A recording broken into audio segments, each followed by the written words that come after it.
Hello readers, I'm Amy and I'm your nonfiction feminist.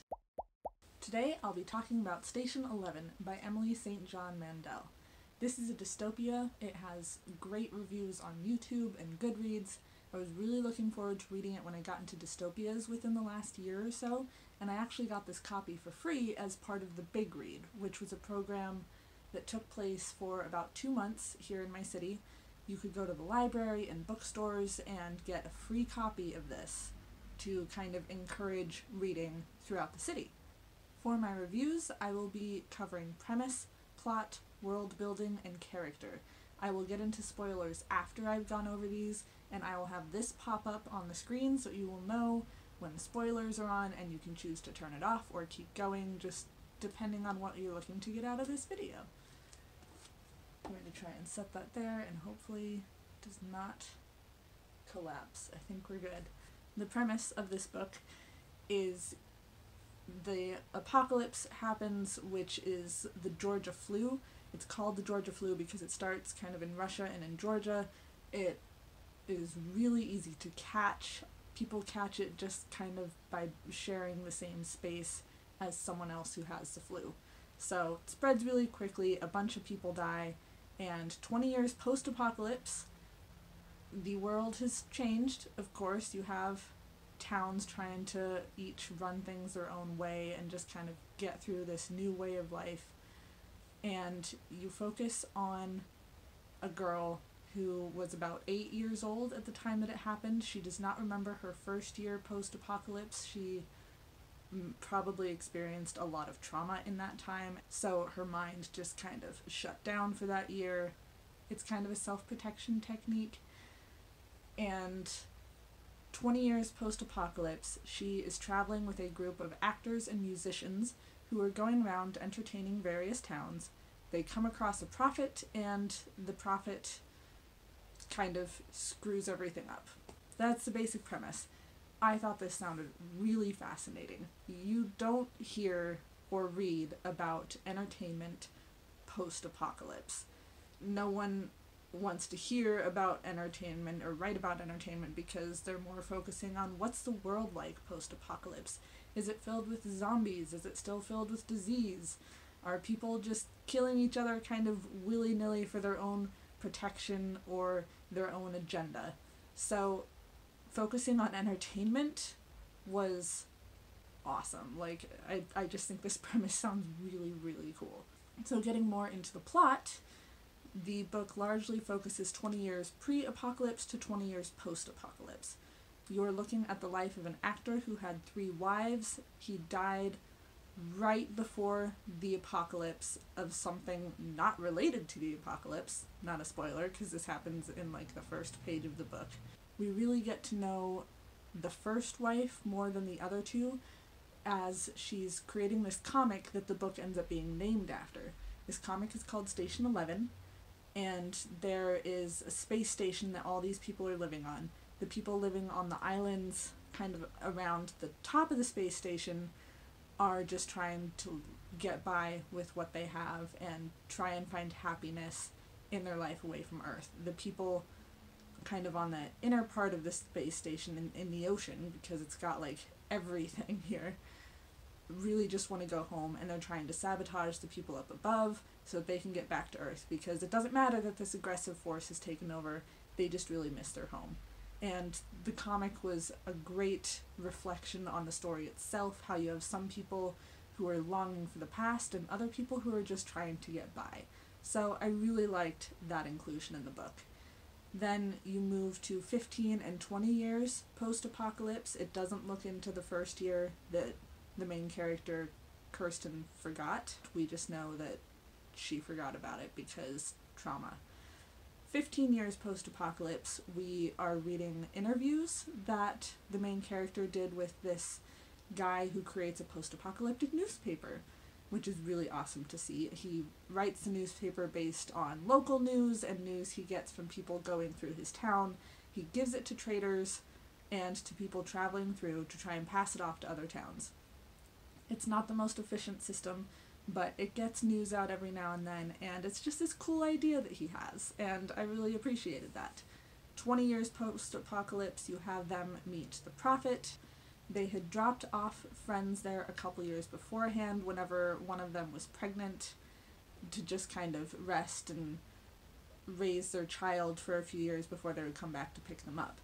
The friends aren't there. The Prophet is. They're really freaked out by him. They get out of town as soon as they can, and chaos ensues. Next, we have world building. The world building for this book is really simple. It's not a world that has a need to be particularly complex. You have the pre-apocalypse, which is our world, basically, and post-apocalypse. The basics are that things were really bad the first couple years. You had people killing others on sight for their own protection because they're afraid, and it moves on to 20 years post-apocalypse, where these towns have started to establish themselves. They usually have some sort of leadership set up. Things are a lot more peaceful, and the troop can travel from town to town in this kind of area that they circulate and feel pretty safe in what they're doing. They don't deal with a lot of issues because these towns have finally started to establish themselves and create their lives post-apocalypse. As for the character development, this is where I feel like the book really took a hit. I didn't love the character development. This story is told from multiple character perspectives. I love multiple character perspectives. It's one of my favorite book tropes. I know it's a really difficult way to write a book, so I do appreciate that she tried. I just don't feel that the character development through the multiple perspectives was done particularly well. With how often you change character perspectives and with how little you really get to know most of the characters, it just felt very scattered. We get a lot of insight into the first wife, who seems like a really awesome character. I really liked her. She was the only character that I really felt was fleshed out.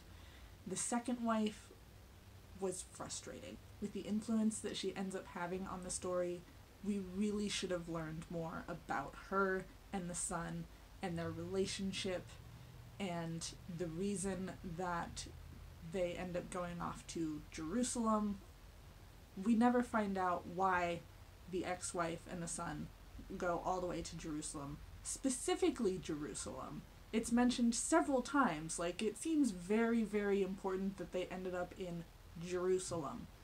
But it's never explained. It's never looked into. The relationship isn't fleshed out. We really don't know anything about the second wife. And the third wife felt completely pointless. All we know about the third wife is her name. What is the point of the actor having a third wife when we don't know anything about her? There is no need to include the third wife. There is no need to waste time even mentioning the third wife because she was barely even mentioned. Like, just don't include her in the story and instead spend more time maybe on the second wife and talking about what went on there. The actor himself, we learn a lot about. I don't find him a particularly likable character. I mean, he goes through 3 wives. You find out pretty early that there is a lot of cheating. Each relationship ended because he was cheating on the wife with another woman. And that's, to me, that's just a sign of an asshole. Then we get into the main character, the little girl who acted in the last play, Pre-Apocalypse, with the actor. And we're looking at her life 20 years post-apocalypse. While she's in the book a lot, she's another character that I don't feel was fleshed out very much. I don't feel that she's a character that we really got to know particularly well. We know that she's missed out on a year of her life.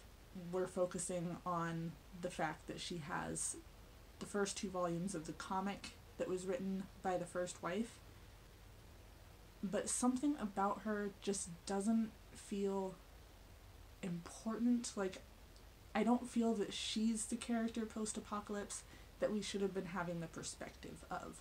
There is a conductor for the troop. She's in charge of everything. She comes up with the safety plans if someone gets lost. She determines where they're going to go next. I would have loved to get to know the conductor more. She seemed like a really interesting character, and I feel that her perspective would have given us more than the perspective of the woman who ended up being the main character. Then we have the Prophet.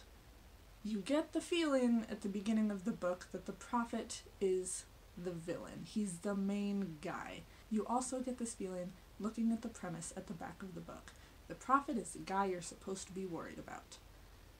I was never particularly worried about the Prophet. You see him for one chapter in the book, and they keep talking about him throughout the book. He causes a couple of problems.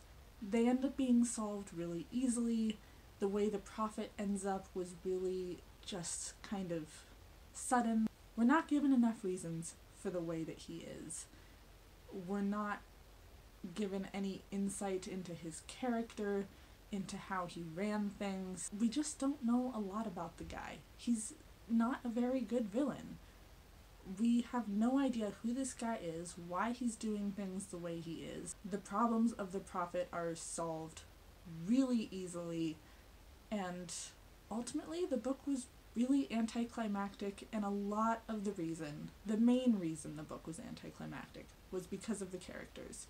You have your rise, you have your climax, and you have your resolution. This was like a bunch of tiny little climaxes, and it just kind of cuts off. And that wasn't very interesting for me. Now, the rest of this video is going to go into the ending and the spoilers, so putting up this little pop-up so you know to quit here if you don't want to learn anything else about the book. Alright, so I'm gonna go a lot more into the characters because they were really, really frustrating to me. Elizabeth and Tyler. That is the second wife and the son. Again, we have no idea why in the world they're in Jerusalem. Why Jerusalem specifically? Why is it so important for us to know that they're in Jerusalem? Why don't we know anything about the second wife? We need to know about the life of the second wife, the reasons she raised Tyler the way that she did, the kind of relationship that they had.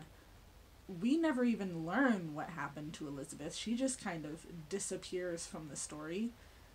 Why did she raise Tyler the way that she did? How did Tyler end up coming to the beliefs that he had and turning into the Prophet eventually?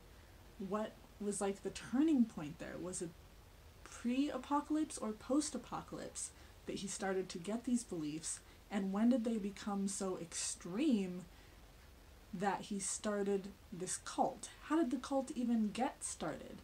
We know he joins a religious group whenever he's leaving the airport, but we don't know why they join the religious group. We don't know the particular beliefs of the religious group. We don't see them as they travel around the world building their cult and taking over places. And then there's the airplane scars and the airplane signs. Specifically, you have the older man that some of the main characters meet up with. I believe it's Kirsten and August? I feel like I got August and Arthur mixed up a lot. Kirsten and August come across this old man who has an airplane scar on the side of his face. Oh, I'm sorry, did you want that explained a little more? We don't know. Why do you have a scar on your face? How did you get the scar on your face? What is the meaning of the scar on your face? How long has the scar been there? Why did they decide that scarification was something that they were going to do? We don't know, and it's so frustrating, and it's a pretty big plot hole because while it's a little detail, the little details matter, and this one wasn't fleshed out, and I was so frustrated to not know anything about the scarification. And why the airport? The airplane scar. Like, he left the airport. He didn't really talk about the airport. All we know is that he came from that area, but that's all that the post-apocalypse people really know, is that he came from that area. It doesn't seem particularly important to the Prophet himself, so why does he decide that an airplane is a good symbol to scar onto someone's face? And why the face? Because it's the most easily seen? What are they supposed to know about you? Is the scar on their face supposed to make people think you're dangerous, or supposed to want people to come and find you? Is it more just a mark of a traitor? We don't know, and I hate that we don't know. And then the Prophet's death. Again, this guy is supposed to be the main villain. You get that feeling pretty early on. And he's kidnapped these people, and now they're coming after them. They're almost there. Oh, they're coming face to face with the Prophet, and he's shot. He's dead. He's gone. He's finished. I do like the way the death was brought about. I think that the person who ended up killing him was a really great addition. That was a good way to illustrate the death. But it was so anticlimactic. The whole book was very anticlimactic. Pretty flat. And it didn't make for a very interesting storyline. Either flesh out the Prophet a lot more or don't include the Prophet at all. I like the premise of this book. The way that the world is illustrated is really interesting. I think this book had so much potential, but mainly due to the character development, I don't think that this book was done particularly well. By the time I got done with this book, the whole thing felt kind of pointless. It's just like, oh, that's it? Okay then, I guess the story's over. So those are my thoughts on Station 11. Down in the comments, let me know. Do you agree? Do you disagree? What are your reasons why? If you want more content on my Instagram, if you want to look more into my thoughts on other books on my Goodreads, those links are down below. You can like, subscribe, and be my friend on the social medias, and I will see you next time.